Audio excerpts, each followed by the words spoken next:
So guys, I don't think I've ever told you before, but I have a rain barrel. I think it holds about 75 to 80 gallons of rainwater. You can see it right here. We have a hose that connects to the downspout, so all of the rain off of the roof comes down into this rain barrel. We can have a light to moderate rain and it'll fill up this rain barrel. I think we've had it for about 3 or 4 years now. It was well worth the money to buy it. I think it was less than $125. I use it to water trees during extreme heat and when we have drought-like conditions, and I'm telling you, it has been a lifesaver because we have over 55 trees around our yard now, and some of them are still young, so they're at more risk for, there goes the pool robot scaring my dog. The smaller trees are at risk for root rot, the roots drying out, not root rot, the roots drying out during periods of extreme heat or drought. The bigger trees can handle it a little bit better, but the smaller ones need a little bit of extra love during those periods of time, so this rain barrel has been a lifesaver. So right now, I am busy trying to drain some water into some containers. I have 2, 3, and even some 1-gallon containers. I don't use that many 1-gallon containers except for the smaller trees. And the reason I do it in containers is because that way I can control exactly how much water each tree gets. So if I know I have a tree that needs a little bit more water, I can measure it out and give that tree water. Because you don't want to do shallow watering, you always want to water your tree right at the trunk so that the water can seep down to the roots, because you don't want the roots coming up to the soil level to try to get the water. That's how you end up with roots growing above ground, and we don't want that. I'll show you some of my trees and how many I got. You can buy containers, or like this, you can see my friends wrote on there, "Hi Trina, we love you." My friends have a cat, then they buy cat litter in these containers, and they bring me the containers whenever they're done using them so that I can use them for my rain barrel. And there you can see it there better. That's how big it is. And this sea green juniper here, and I need to cut the sucker trees out there. It's growing up through here, and then these trees up here along near the property line. They're not on the property line. The property line is like 20 more feet to the left. And then we have those hollies in the back. The bigger trees are the neighbors. Ignore that brush pile. I gotta clean that up. As you can see where the mow line is, all these trees to the right are ours. That's a little thuja right there, a couple of cryptomeria, the blue sapphire. There's a big leland right there that's ours. The other lelands that go across are the neighbors.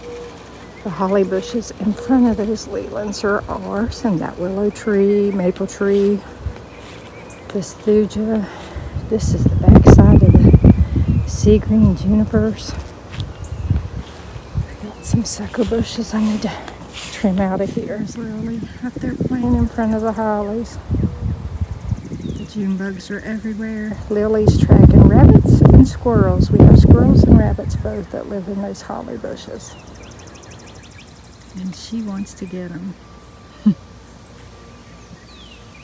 So just to give you a better idea, I use my rain barrel to water these neighbor trees, the cryptos, the thujas, the sapphires, the willow, the deodar, things like that. The maple tree and stuff, I give them a little bit of water during extreme heat days. Like today, the heat index is supposed to be 105. we have a chance for thunderstorms. If we don't get any thunderstorms, then later this evening I will maybe go around and give everything a drink of water. If not this evening, then I would have to do it tomorrow just to prevent the roots from drying out. We have that deodar cedar right there in the middle, closest to me. And of course the maple tree, and on over we have many trees down along the property over there. We have those sea green junipers right there.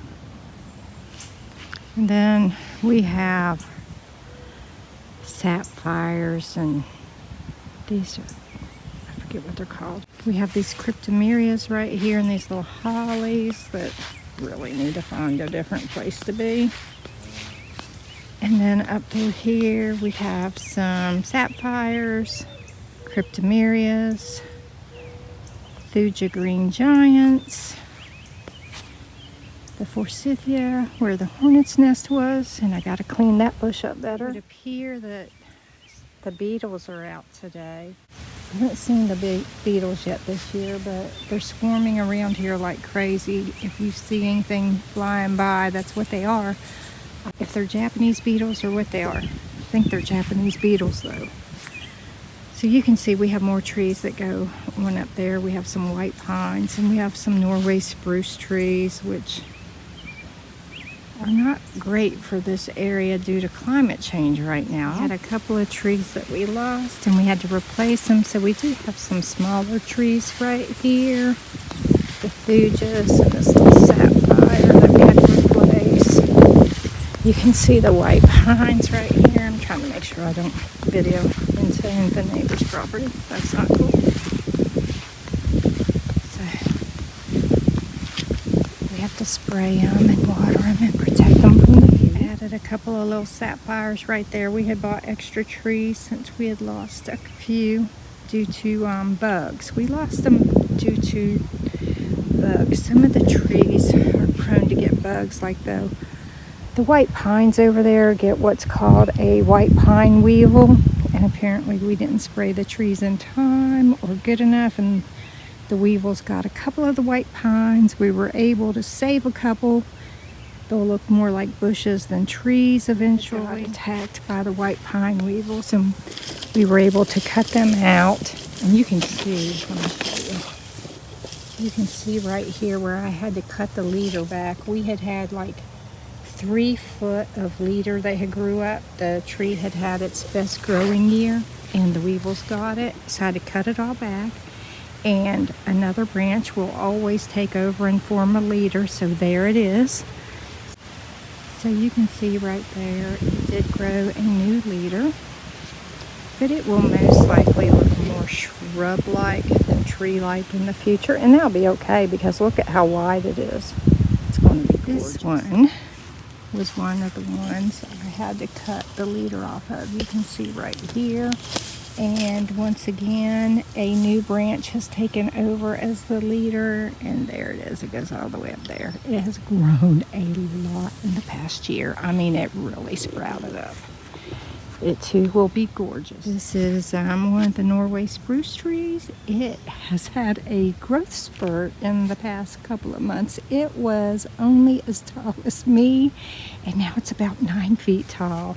And it's starting to spread out and open up, and boy, is it going to be gorgeous. This Norway spruce took a while to get started too.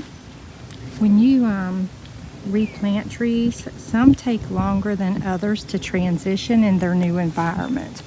So this thing was just as tall as me a couple of months ago, and now it's at least 6.5, 7 feet tall. So it too will be gorgeous. I just love those. They're gorgeous trees. This Norway spruce tree was sickly. It was one of the sickest ones. We had 2 that weren't doing well. We had 4 Norway spruce. We had to replace the other one with that little sapphire that you see there. This one we saved. My husband cut the bottom off of it. We're not sure what was wrong with it. The needles on the bottom just kept turning brown, like they were sickly. So he cut them off, and we decided we would wait and see if the rest of the tree made it, and it has. It has thrived since we cut the bottom of it off, and we're going to leave it like that. The top will keep growing, and it will just be missing those bottom branches, and that's okay. It'll just be easier to mow around. That is the forsythia bush where the bald-faced hornet's nest was that we finally got cut out of there this weekend.